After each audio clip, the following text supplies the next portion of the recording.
दोस्तों यहाँ पर हमारे पास क्लास 9th मैथ का जो चैप्टर है 10वां, उसी में जो प्रश्नावली दिया है 10.1, इसी का प्रश्न संख्या है 4। ठीक है, इसको देखिए किस तरीके से, बिल्कुल आसान तरीके से इसको हल करेंगे। कह रहे हैं कि उस त्रिभुज का क्षेत्रफल ज्ञात कीजिए जिसकी दो भुजाएं 18 सेंटीमीटर और 10 सेंटीमीटर है तथा उसका परिमाप 42 सेंटीमीटर। तो ये देखिए, यही वो त्रिभुज है, एक 10 सेंटीमीटर एक 18 सेंटीमीटर। इसका नहीं मालूम है तो इसका निकालेंगे। ठीक है, और कह रहा है जो कुल जब तीनों भुजाओं को जोड़ दिया जाता है, तीनों भुजाओं के मान को जब जोड़ा जाता है तो ये 42 आ जाता है। ठीक है, तो टोटल तो ये आपका यहाँ पर दे दिया है, 2 यहाँ पर दिया है, तो इन दोनों को जोड़ करके इसमें से घटा देंगे, बस इसका निकल जाएगा। ठीक है, तो देखिए इसको कैसे निकाल, पहले तो परिमाप इसका निकाल लेते हैं। तो लिखेंगे कि त्रिभुज का परिमाप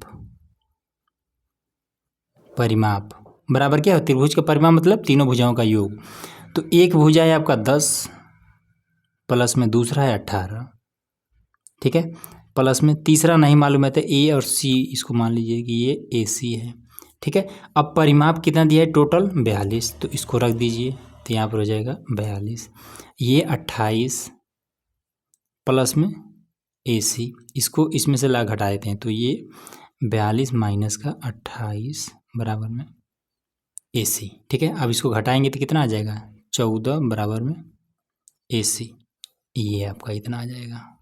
ठीक है, तो इसका आ जाएगा 14 सेंटीमीटर। ठीक, क्लियर हुआ ना। अब इसको हम हीरोन के सूत्र से हल कर देते हैं। तो त्रिभुज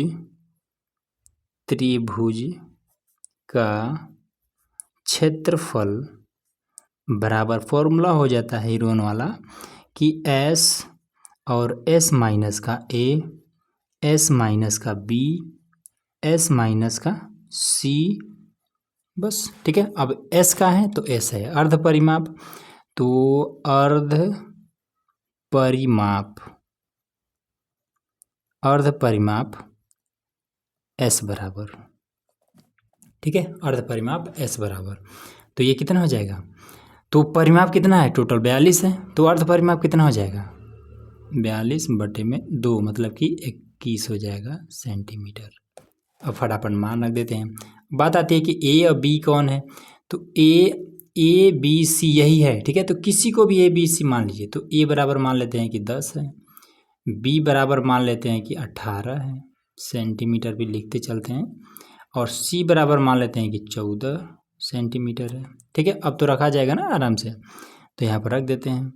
तो ये आपका कितना हो जाएगा, एस का मान हो जाएगा 21, फिर 21 माइनस का ए का मान 10, फिर 21 माइनस का 18 बी का मान, फिर 21 माइनस का सी का मान 14, ऐसे हो जाएगा।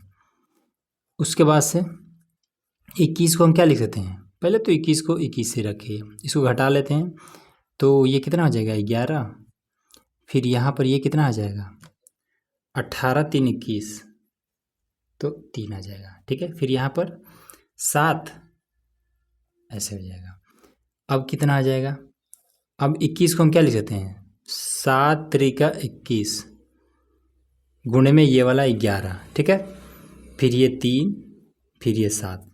अब जोड़ा बनाइए, 7 का 7 के साथ जोड़ा, 3 का 3 के साथ जोड़ा, 11 बच जाएगा।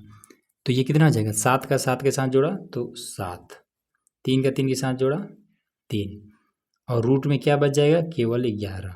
ठीक है, सेंटीमीटर स्क्वायर, यही आपका आंसर आ जाएगा। इस तरीके से आपको कर देना है। ठीक है, क्लियर हुआ ना। तो इस तरीके से क्वेश्चन नंबर 4 हमने क्लियर करा दिया। तो चलिए 5 भी हल करने वाले हैं, तो उसके लिए चैनल को सब्सक्राइब करके रखिएगा।